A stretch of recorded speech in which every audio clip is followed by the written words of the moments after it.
Всем привет! Добро пожаловать на мой канал. Сегодня у меня новый хобби-влог. Кому интересно, оставайтесь со мной и приятного вам просмотра. Я сегодня буду делать выкраску на свои новые карандаши. Вообще у меня сегодня такой день, когда я буду там заниматься выкрасками и тому подобное. Мне так нравятся эти карандаши, что я не знаю, рискну я сюда что-то наклеить или нет. Скорее всего, пока я этого делать не буду. Эту выкраску, может быть, сюда как бы приклею как-нибудь потом, но тоже пока еще не решила. Я, правда, думала, в каком порядке делать выкраску. Может быть, положить все так, как мне нравится, но так как мне нравится, я еще пока не поняла, потому что ими толком не раскрашивала. То есть какое-то сочетание я уже для себя уяснила, но это несколько там карандашей от силы. Поэтому это не вариант. Здесь потом я думала, что по номерам, по порядку. Но здесь все разложено абсолютно в разной последовательности. Вот, например, здесь это 8-й номер, и первого я что-то не нашла пока здесь. Поэтому перебирать 120 штук в этой последовательности вроде как тоже не вариант. Потом, я думаю, может быть, вот как есть, так и сделать выкраску. И вообще ведь не факт, что здесь есть там 1 и так далее номера, потому что, ну, такое бывает. Но с другой стороны, может быть, попробовать, вот, допустим, 8-й, если вот в этом порядке, да, там и делать, или как-то так для себя решить. Просто вот буду, допустим, 8-й карандаш, я вот если так буду, да, там 6, 7, 8, вот здесь закрашу. Может быть, так. Даже, скорее всего, так и попробую. Если потом мне окажется, что какой-то цифры нет, ну, тоже ничего страшного. Все равно мне было немножечко как-то так боязно выкрашивать, знаете, по номерам, вот как я сейчас говорила. Думаю, действительно, вдруг как-то будет совсем в разнобой. Я начала вот цифрами вот так вот раскладывать наверх, и вот эти желтые, это вот 1-й номер, ну и вот 2-й номер, поэтому сейчас я их так и выкрашу. Разложу, пока оставлю в этой последовательности, но циферками наверх, а уже потом, когда полностью будет выкраска готова, я посмотрю, есть ли смысл так оставлять или же положить уже по порядку. Ну, процесс выкраски я, конечно же, вам тоже покажу, засниму. Может быть, конечно, не весь, но все-таки. Так, приступим. Обычно я всегда делала выкраски просто в своем блокноте, поэтому это для меня такой непривычный процесс на таком листочке что-то делать. Ну ладно. В общем, я сейчас так. Если не вижу по порядку, то таким вот образом буду делать.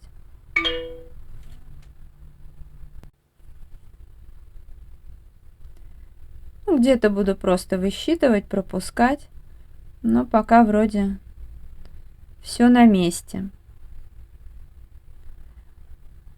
Карандаши классные. Я вот от темного к светлому сейчас делаю выкраску. Очень даже здорово. Но уже не терпится ими, конечно, пораскрашивать. Я надеюсь, в этом влоге получится. Сейчас я во времени ограничена, потому что мне надо будет сейчас к зубному ехать. Я, в общем, встала пораньше. Да, решила взять сейчас ручку вот эту красивую. Буду подписывать номера. Еще немножко заполню. Прикольная ручка, очень мне нравится.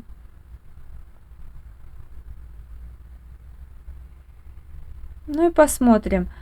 Мне вообще интересно так посмотреть именно на листе с выкраской, есть ли в этом какая-то логика или нет. Ну, наверное, какая-то логика все же присутствует. Ну а как ее уже там, раскладывать карандаши, это я уж решу чуть-чуть попозже. Так оставлю или нет. Ну, возможно, я так предполагаю, что есть же, например, зеленые, где больше там синего присутствует, да, а где-то больше желтого. Может быть, еще в этом какая-то логика, какой-то смысл есть. То есть для того, чтобы было, может быть, наслаивать, смешивать проще, еще что-то, как-то они лежат. А может, ну, вернее, не лежат, а вот номера им присваивают по составляющим. Ведь в каждом цвете есть, да, какие-то составляющие. А тут уже как бы так радужно просто продавец выложил. Я сделала выкраску.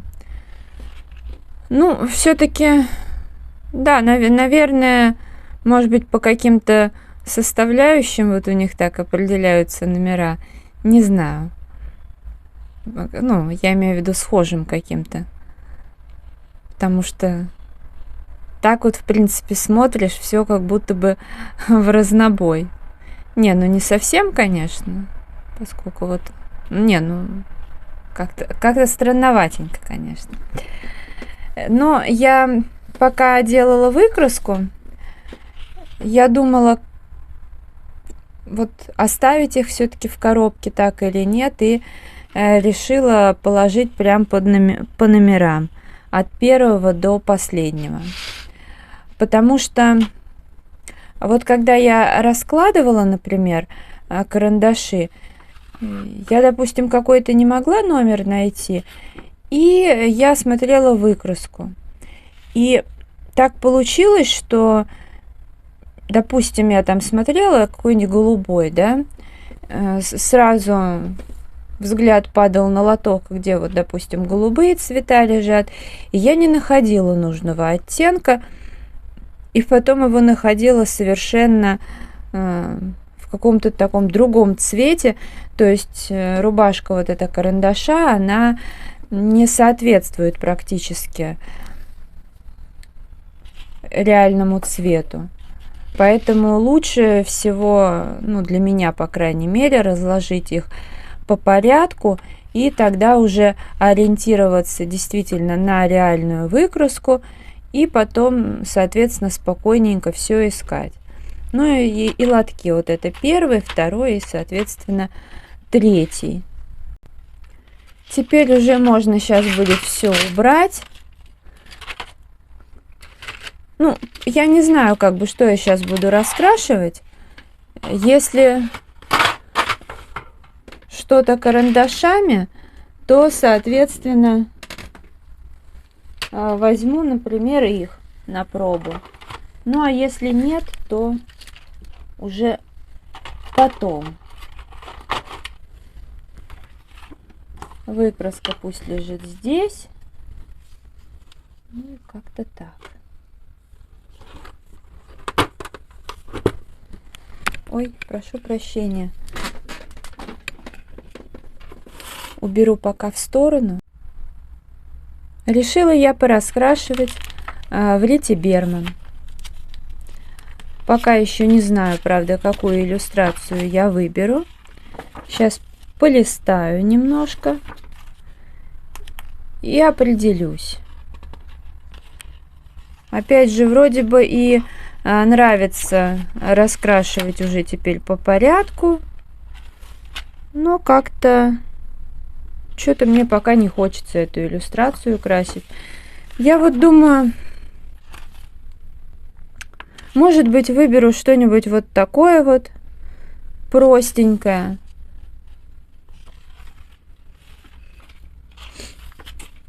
Ну, а то всякие развороты и тому подобное я здесь раскрашивала. Вот. Может быть, действительно взять И такое тоже раскрашивала. Сейчас я так быстренько пролистаю.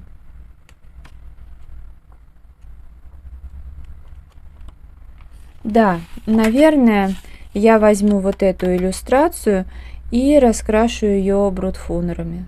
Как раз будет отличный повод потестировать уже карандаши не просто на бумаге, не на выкраске, а в деле.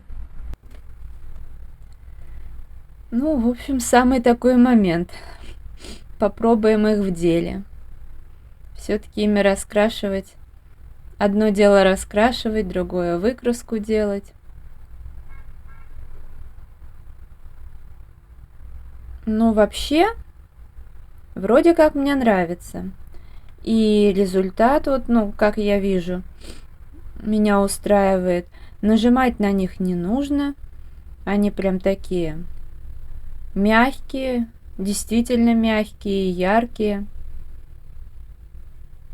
По сути дела, они настолько мягкие, что ими, знаете, вот одним карандашом можно что-то сделать от темного к светлому, от светлого к темному. То есть даже не обязательно набирать много карандашей разных. Все очень даже неплохо. Ну, только тут какая-то путаница. Хотя, мне кажется, что раскраски Риты Берман, они больше под какие-то водоразмываемые, возможно, материалы. Потому что вот, ну вот чем бы я здесь не красила, вроде бы все нормально, хорошо, но не знаю, мне кажется, что допустим, карандаши, которые ведут себя на любой другой бумаге идеально, здесь они немножко проблематичны. Может быть, просто бумага такая. Нет, ну да, она скорее, вот мне кажется, что она больше к акварели. Я в этом не разбираюсь особо, но у меня почему-то такое чувство, что в раскрасках Риты Берман лучше, конечно, чем-то акварельным. Но я люблю акварелью красить. Но дело в том, что у меня и так много раскрасок, где я использую акварель, поэтому здесь хотелось бы все-таки и карандашами пораскрашивать. Не, ну в целом нормально.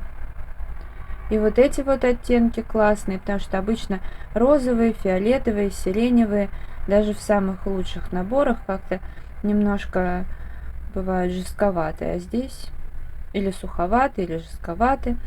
Но здесь нормально. Приятно тоже раскрашивать. И в руке очень удобно карандаши держать. Ну вот.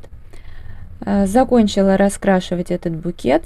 Правда, здесь еще будет фон, но фон я сделаю уже за кадром и покажу в конце месяца. Ну, мое впечатление, конечно же, классные карандаши, я рада, что их приобрела. Единственное, что меня спрашивали в Инстаграм, как точить эти квадратные карандаши. Ну, в принципе, я как бы еще и не пробовала точить, но можно, наверное, попробовать заточить один карандаш. Сейчас посмотрю, какой именно. Вот этот-то нормальный. Но мне кажется, что они довольно-таки, во-первых, должны быть экономичные, потому что на них не это самое, не приходится нажимать. Ну вот знаете, в мою механическую точилку они, да, к сожалению, ну-ка сейчас посмотрим. Нет, с трудом, но влезли. Сейчас поточим. Так. Влезть они, конечно, влезли. Я даже думаю, поточились. А вот как они вытаскивать их? Ну, что могу сказать? Точиться они, конечно, точатся. Но у меня точилка, как бы она следы оставляет. Но здесь еще вообще проблематично их туда вставить. Поэтому я даже не знаю. Скорее всего, обычная какая-нибудь точилка. У меня здесь есть еще вот эта вот точилка. Здесь 3 разных размера, но ее уже надо заменять, потому что это большая. Здесь, ну, она начала ломать карандаши. Сейчас я посмотрю, где у меня лежит Faber-Castell. У меня есть еще, прошу прощения, Маппет, точилка. Так, у меня здесь... Так, нашла. У меня есть несколько новых точилок Маппет. Можно ими попробовать, но они у меня где-то убраны. Давайте попробуем вот обычные этой, ну... Так, минутку. Чтобы не насвинячить. Вот так, сюда, потом я смахну. Так, вот это Faber-Castell, карандаши, которые Faber-Castell замок. Ну, не знаю, как бы. Просто эти карандаши еще не хотелось бы поломать. Ну вот они как бы нормально здесь заточились, но тоже так довольно-таки туго шли, поэтому я думаю, надо какую-то под них другую точилку. И, кстати, я вот заметила, что стержень-то ходуном ходит, поэтому, ну, как сказать, я, скорее всего, предпочту точить в механической точилке, пусть даже я с трудом туда все это вставлю, но, по крайней мере, вот этого не будет. Хотя вообще за этой точилкой такого не водилось. Но опять же, карандаши были стандартные этой самой. Поэтому не знаю. В следующий раз попробую найти Маппет и уже ей поточить.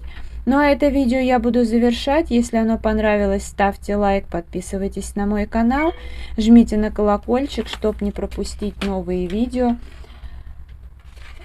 Мой инстаграм 3 семерки, рыжая 3 восьмерки. Благодарю вас за просмотр. Всем пока-пока.